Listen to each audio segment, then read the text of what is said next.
अस्सलाम वालेकुम। आप देख रहे हैं ब्रेन फ्यूल टीवी। आज हम पाकिस्तान पीनल कोड के सेक्शन 461 को पढ़ेंगे।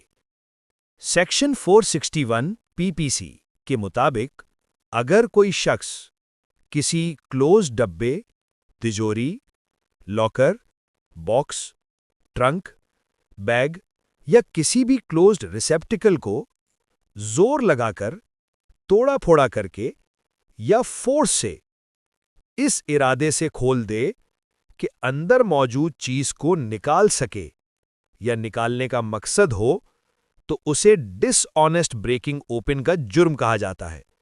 सजा ता 2 साल तक कैद या जुर्माना या दोनों। चलिए पढ़ते हैं डिटेल्स में। कभी सोचा है कि कोई अपनी ही चीज को हाथ लगाए और सीधा जेल पहुंच जाए? सुनने में अजीब लगता है ना? आज हम एक ऐसे ही कानून पर बात करने वाले हैं जो एक छोटी सी सरकारी मोहर को इतनी ज्यादा ताकत देता है कि उसे तोड़ना रियासत के इख्तियार को चैलेंज करने के बराबर समझा जाता है। तो आइए इस दिलचस्प मौजू की गहराई में चलते हैं। अच्छा, इस कानून की संगीनी को समझने के लिए एक हकीकी कहानी से शुरू करते हैं। ये एक आम से दुकानदार की कहानी है जिसकी एक छोटी सी भूल एक बहुत बड़ी कानूनी मुसीबत बन गई। तो तसव्वुर करें, अली नाम का एक दुकानदार है। उसकी दुकान पर एफबीआर का छापा पड़ता है। वो उसके कैश रजिस्टर और फाइल कैबिनेट पर सरकारी टेप और मोहर लगाकर उसे सील कर देते हैं। अब होता यह है कि अगली रात अली को कुछ जाती कागजात की जरूरत पड़ती है। वो सोचता है, भाई चीजें तो मेरी हैं, एक छोटी सी मोहर हटाने से क्या फर्क पड़ेगा, और वो मोहरें तोड़ देता है। लेकिन यही छोटी सी हरकत उस पर दफा 461 का मुकदमा बनवा देती है। और यही वो सवाल है जो सबके जहन में आता है।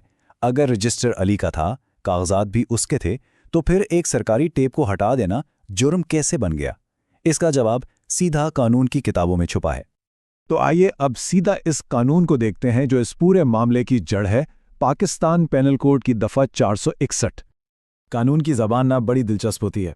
ये कहता है कि कोई भी शख्स जो बदयांती से किसी ऐसी चीज को खोलता है जिस पर सरकारी मुलाजिम ने मेहर लगाई हो, वो मुजरिम है। यानी उसमें नियत और इस अहलकार का सरकारी होना, ये दोनों बातें बहुत अहम है। तो इस सब का निचोड़ क्या है? सीधी सी बात है, अगर हुकूमत ने किसी चीज को सेल किया है तो सिर्फ हुकूमत ही उसे खोल सकती है। वो चीज आपकी अपनी है या नहीं, इस बात से कोई फर्क नहीं पड़ता। ये एक सादा सा असूल है, लेकिन इसकी खिलाफ वर्जी के नताइज बहुत संगीन हो सकते हैं। लेकिन सवाल ये भी पैदा होता है कि आखिर कानून इतना सख्त क्यों है? एक छोटी सी मोहर की इतनी अहमियत क्यों है? इसके पीछे एक बहुत बड़ी और अहम वजह है। इसको इस तरह समझें कि वो मोहर सिर्फ एक स्टिकर या टेप का टुकड़ा नहीं है, वो रियासत के दस्तखत हैं, उसकी अथॉरिटी की निशानी। जब कोई इस मोहर को तोड़ता है तो वो सिर्फ टेप नहीं तोड़ता, बल्कि वो रियासत के इख्तियार को चैलेंज करता है। यहां देखें, फर्क बिल्कुल साफ है। मेहर के बगैर सबूत के साथ छेड़छाड़ हो सकती है, रिकॉर्ड बदले जा सकते हैं और पूरा कानूनी अमल ही कमजोर पड़ जाता है। लेकिन मेहर इस बात को यकीनी बनाती है कि सबूत महफूज रहें और इंसाफ का अमल अपनी सालिमियत बरकरार रखे। और ये नहीं सोचना चाहिए कि ये कानून सिर्फ टैक्स के छापों या दुकानों तक महदूद है। नहीं, इसका इतलाक बहुत वसी है। यहां कानून बिल्कुल वाज़े है। अगर किसी चीज पर सरकारी मोहर है तो उसे हाथ नहीं लगाना। आपकी है या नहीं, इससे कोई फर्क नहीं पड़ता। एक और मिसाल देखते हैं। फर्ज करें कि एक किरायादार और मालिक मकान के झगड़े पर अदालत किरायानामे को एक लिफाफे में डालकर मोहर लगा देती है। अगर किरायादार इस लिफाफे को खोलकर शराइत बदलने की कोशिश करता है तो ये सीधा सीधा दफा 461 की खिलाफ वर्जी है। ये एक बेहतरीन मिसाल है। वो मोहर इस बात की जमानत है कि अंदर मौजूद दस्तावेजात के साथ कोई छेड़छाड़ नहीं हुई है। वो सिर्फ टेप नहीं, वो कानून का तहफ़्फ़ुज़ है। और ये सिर्फ अदालतों या पुलिस तक महदूद नहीं।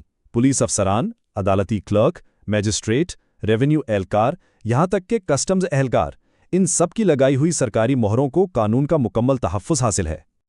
तो अब जब हमने इस कानून को समझ लिया है, आइए कुछ अहम नुकात को दोहरा लेते हैं ताकि ये बात अच्छी तरह जहन में बैठ जाए। इसको याद रखने का एक आसान तरीका ये SEALRUL है।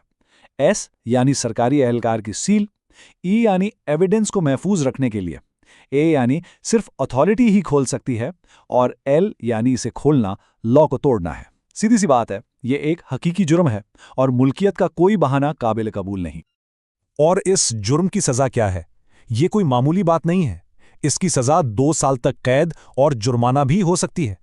इससे अंदाजा होता है कि कानून इस मामले को कितनी संजीदगी से लेता है। तो आज की इस पूरी गुफ्तगू का सबसे आसान और अहम तरीन नतीजा ये है, दफ़ा 461 का मतलब है सरकारी मोहर से हाथ दूर रखें, बस। और आखिर में एक सवाल सोचने के लिए, सरकारी मोहर के अलावा हमारी रोज़मर्रा की ज़िंदगी में ऐसी और कौन सी अलामात हैं जो अपने अंदर कानून का पूरा वज़न और इख्तियार रखती हैं? कभी सोचा इस बारे में?